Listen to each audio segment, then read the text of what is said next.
I'm about to explain why parents addicted to Facebook and porn actually might have saved our society, and why I think kids are gonna be alright, okay? Just hang with me. Thanks to Unbound for sponsoring this video, and to all of our wonderful supporters. Part 1. The origins of short-form content. When I was a kid, this is how we got the news. We sat on the couch, we turned on the television, and tuned into one of 3 channels, all of which, weirdly, were saying the same thing. So, obviously, it was true. 3 out of 3 corporations agree, so it's right. Cable rose to prominence in my childhood, and with it came something called 24-hour news. They had to fill a whole day with real hard news. So, naturally, they did the opposite. Now, it was all about the 30-second sound bites that would be repeated over and over. They'd sit there and justify their wars with 15-second talking heads. How much dumber could it possibly get? What are the fewest number of consecutive seconds required to indoctrinate and propagandize a population? The United States needs to maintain a military and security umbrella in the Middle East. But, at long last, I think the media may have overplayed their hand, thank God. It was finally a bridge too far. It's as simple as black and white. You're vaccinated, you're safe. You're unvaccinated, you're at risk. I think the game became too obvious. And when the lies become too obvious, people start seeking out alternative sources for news. But society moves slowly and then all at once, and we finally hit all at once like a few months ago. And here's the thing I've noticed. As the propaganda has become more and more dumb, the attention spans had to become shorter and shorter to conceivably be able to believe any of it. So they were pushing us to shorter and shorter forms of content. Obviously, it was their only play. But now it appears that nature is healing, and people are gravitating to longer form content for the first time in maybe my lifetime. I would say rejecting the corporate message or the narrative or whatever you want to call it. The conditioning. Break the conditioning now! Rejecting all of that actually makes you more discerning, because now that there isn't one official source of truth, you have to actually parse through what's real and what's not. It actually takes work, and you won't always get it right. But you know who literally never got it right? Rest in peace, corporate media. You will not be missed. Part 2. Humanity is dopaminergically hooked but awakens. I think part of what is happening is that eventually you realize, oh, they've been wrong about every important thing since I was a kid. There is nothing to these challenges, these suggestions that somehow he's not sharp. But you're supposed to trust them still because they have enough money to keep broadcasting somehow. Where does all that money come from if it's all a lie? Who's paying for this? You're unvaccinated, you're at risk. Oh, pharmaceutical companies. Suddenly, it's all coming together in your head. You're getting Pfizer pilled. What's Pfizer pilled? It's the opposite of myocarditis.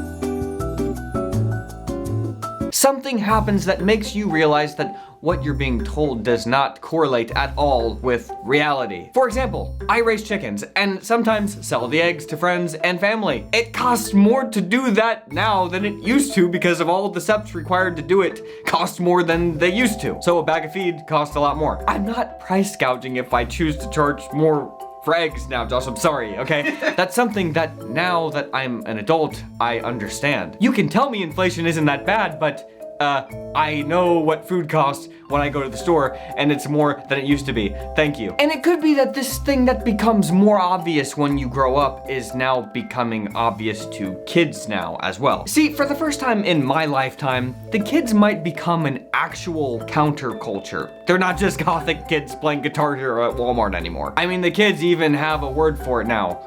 Brain rot. Part 3. Why kids awakening is different than the adults. So yes, we still have a ton of kids addicted to these short form algorithmic videos that are rotting their brains, but there's suddenly a genuine counterculture forming that I have been praying to God for a very long time. I'd say it's the new straight edge, Josh. Remember straight edge? Hopefully it actually is real this time. Hopefully it is. Because those kids at the back of the concert venue who were like making out, you know, they were probably straight edge too, but we knew them. We knew they weren't. See, right now, we're watching the first generation of kids who have parents addicted to smartphones. Pornography. Because kids want to rebel against their parents, if they see that their parents are addicted to Facebook on their phones and pornography, they're slaves to the algorithms, rebellion against that is a beautiful thing. And kids crave connection, especially with their parents. And if your parents' heads are buried in a smartphone for 5 hours a day, you're gonna go looking for that connection elsewhere. And it took a while for these kids to find their feet, but I think a lot of them are realizing, you know what feels a lot better than the 10-second algorithmic hellscapes of social media? Honest, long-form conversations that I'm not really getting from my parents. And that's why things seem like they've shifted. In some way, as soon as the parents took over Facebook and got addicted, the world started to heal. The kids are still addicted to social media. Yeah, okay, we all know that. But they're rediscovering something that has been lost for probably 30 years. Genuine connection. Over the next few years, we're going to see a real shift, and I think it's impossible to predict where it's all going to land. But suffice it to say, I'm optimistic. I mean, who could have predicted the sudden death of corporate media? Like, it's literally over for them. So what goes next? Honestly, I hope it's the income tax.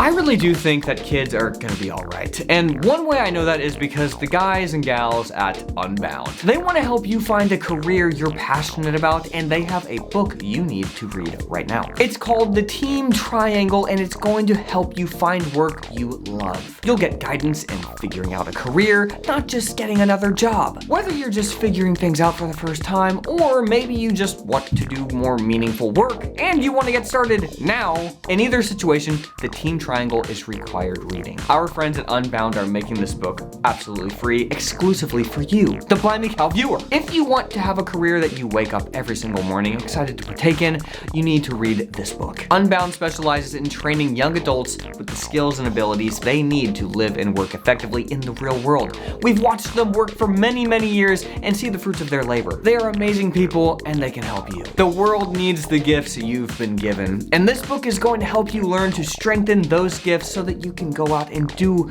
the things that you are passionate about doing. Plus, make money while you're doing it. Amazing. Every team needs certain types of people, and the Team Triangle will give you the formula necessary to be on a winning team. If you like the sound of that, visit beunbound.us/blimeycow to download your free full-length copy of the Team Triangle today. Again, that's beunbound.us/blimeycow. Jordan, can you imagine if mom and dad were addicted to smartphones when we were kids, and every time we wanted their attention, we had to get them to lift their head up from their phone?